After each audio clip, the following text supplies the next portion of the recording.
Three phase motor को auto और manual में किस तरीके से चला सकते हैं। थ्री फेस मोटर को ऑटो और मैनुअल में चलाने के लिए हमने एक डिजिटल ओवरलोड कॉन्टैक्टर और एक डिजिटल टाइमर का इस्तेमाल किया है और एक सिलेक्टर स्विच का इस्तेमाल किया है। सिलेक्टर स्विच को जैसे ही हम पोजीशन 1 पे करेंगे तो हमारी three phase motor manual mode में चलेगी और जैसे ही हम सिलेक्टर स्विच को पोजीशन नंबर 2 पे करेंगे तो हमारी थ्री फेस मोटर ऑटो पे चलेगी, वो भी टाइमर का इस्तेमाल करके। और जैसे ही हम सिलेक्टर स्विच को पोजीशन 1 पे करेंगे तो हमारी थ्री फेस मोटर मैनुअल चलेगी। तो चलते हैं वीडियो की तरफ और आपको पावर और कंट्रोल के मुकम्मल कनेक्शन करके दिखाते हैं। तो हमारे पास एक डिजिटल ओवरलोड मैग्नेट कॉन्टैक्टर मौजूद है। इस डिजिटल ओवरलोड कॉन्टैक्टर के अंदर ओवरलोड रिले के पॉइंट मौजूद हैं जो हमारी थ्री फेस मोटर को ओवर करंट की सूरत में प्रोटेक्शन फराहम करेगी। इस डिजिटल ओवरलोड मैग्नेट कॉन्टैक्टर के कौन कौन से पॉइंट है उसके बारे में सबसे पहले बात करते हैं। सबसे पहले जो हमारे पास पावर के पॉइंट है L1, L2 और L3, ये पावर के इनपुट के पॉइंट है। T1, T2 और T3 ये पावर के आउटपुट के पॉइंट है। डिजिटल ओवरलोड कॉन्टैक्टर के A1 और A2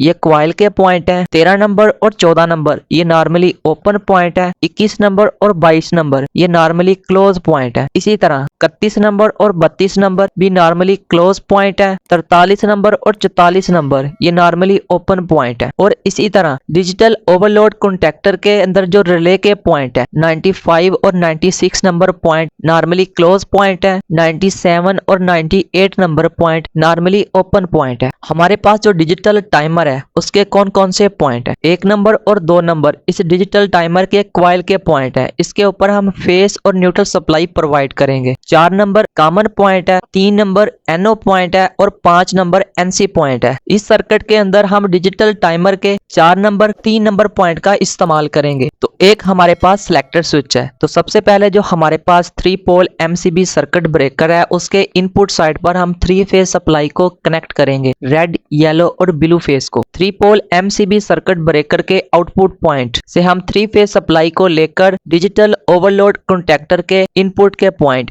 L1, L2 और L3 इस पर हम 3 फेज सप्लाई को कनेक्ट कर देंगे। L1 पर हम रेड फेज को कनेक्ट करेंगे, L2 पर येलो फेज को कनेक्ट करेंगे और L3 पर ब्लू फेज को कनेक्ट करेंगे। और डिजिटल ओवरलोड कॉन्टैक्टर के आउटपुट पॉइंट T1, T2 और T3 इसके साथ हम एक एक वायर को कनेक्ट करेंगे और 3 फेज मोटर के स्टार के पॉइंट के साथ कनेक्ट कर देंगे। अगर दोस्तों आप 3 फेज मोटर के स्टार और डेल्टा के कनेक्शन सीखना चाहते हैं तो उसके ऊपर मैंने एक मुकम्मल डिटेल के साथ वीडियो बनाई है। उस वीडियो का लिंक आपको इस वीडियो के आई बटन में वीडियो की डिस्क्रिप्शन में मिल जाएगा। डिजिटल ओवरलोड कॉन्टैक्टर और डिजिटल टाइमर के कंट्रोल के कनेक्शन किस तरीके से करते हैं वो आपको मैं करके दिखाता हूं। तो इसके लिए हम एक 2 पोल MCB सर्किट ब्रेकर का इस्तेमाल करेंगे। 2 पोल MCB सर्किट ब्रेकर के इनपुट साइड पर हम रेड फेज के साथ एक वायर को कनेक्ट करेंगे और 2 पोल MCB के इनपुट साइड पर कनेक्ट कर देंगे। इसी तरह हम एक न्यूट्रल पॉइंट के साथ एक वायर को कनेक्ट करेंगे और 2 पोल MCB सर्किट ब्रेकर के एक पॉइंट के साथ न्यूट्रल वायर को कनेक्ट कर देंगे। 2 पोल MCB सर्किट ब्रेकर के इनपुट पॉइंट से हम फेज और न्यूट्रल सप्लाई को लेकर जो हमारे पास डिजिटल टाइमर है उसके जो क्वाइल के पॉइंट है 1 नंबर और 2 नंबर इसके साथ हम फेज और न्यूट्रल सप्लाई इसको हम डायरेक्ट प्रोवाइड कर देंगे जिससे हमारा डिजिटल टाइमर ऑन हो जाए। 2 पोल MCB सर्किट ब्रेकर के आउटपुट पॉइंट फेज पॉइंट के साथ हम एक वायर को कनेक्ट करेंगे। डिजिटल ओवरलोड कॉन्टैक्टर के जो नॉर्मली क्लोज पॉइंट है ओवरलोड रिले के उसके साथ 95 नंबर पॉइंट के साथ इस वायर को कनेक्ट कर देंगे। 96 नंबर पॉइंट के साथ एक वायर को कनेक्ट करेंगे। जो हमारे पास सिलेक्टर स्विच है उसके कॉमन पॉइंट के साथ कनेक्ट कर देंगे। सिलेक्टर स्विच का जो 1 नंबर पॉइंट है उसके साथ हम एक वायर को कनेक्ट करेंगे और स्टॉप पुश बटन के नॉर्मली क्लोज पॉइंट के साथ कनेक्ट कर देंगे। इसी तरह हम सिलेक्टर स्विच के 2 नंबर पॉइंट के साथ एक वायर को कनेक्ट करेंगे और डिजिटल टाइमर के common point 3 number point common है इसके साथ एक वायर को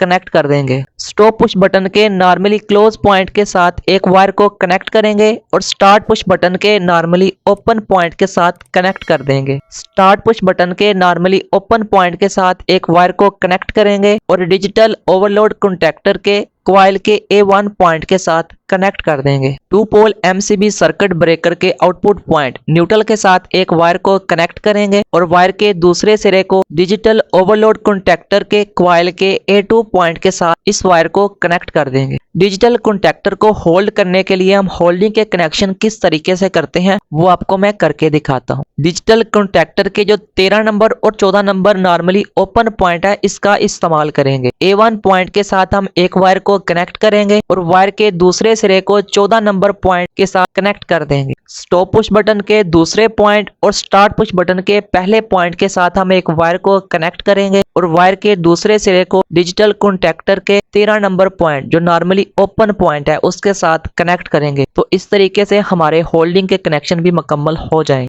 डिजिटल टाइमर का जो 4 नंबर पॉइंट है नॉर्मली ओपन पॉइंट, उसके साथ हम एक वायर को कनेक्ट करेंगे और वायर के दूसरे सिरे को डिजिटल ओवरलोड कॉन्टैक्टर के कॉइल के A1 पॉइंट के साथ कनेक्ट कर देंगे। तो इस तरीके से हमारे डिजिटल टाइमर के कनेक्शन भी ओवरलोड कॉन्टैक्टर के साथ हो चुके हैं। जैसे ही हम 3 पोल MCB सर्किट ब्रेकर को ऑन करेंगे तो हमारी सप्लाई डिजिटल कॉन्टैक्टर के L1, L2 और L3 3 पॉइंट के ऊपर आ जाएगी। और जैसे ही हम 2 पोल MCB सर्किट ब्रेकर को ऑन करेंगे तो हमारी सप्लाई सिलेक्टेड स्विच के कॉमन पॉइंट के ऊपर आ जाएगी। जैसे ही हम सिलेक्टेड स्विच को पोजीशन 1 पे करेंगे तो हम 3 फेस मोटर को मैनुअल पोजीशन में चलाएंगे। जैसे ही हम सिलेक्टेड स्विच को पोजीशन 2 पे करेंगे तो हमारी 3 फेस मोटर ऑटोमेटिक चलना शुरू कर देगी। जैसे ही हम सिलेक्टेड स्विच को पोजीशन 1 पे करेंगे तो हमारी सप्लाई स्टॉप पुश बटन तक चली जाएगी। और जैसे ही हम स्टार्ट पुश बटन को प्रेस करेंगे तो हमारी 3 फेस मोटर चलना शुरू कर देगी। अगर 3 फेस मोटर को स्टॉप करना है तो हम स्टॉप पुश बटन को प्रेस करेंगे तो हमारी 3 फेस मोटर स्टॉप हो जाएगी।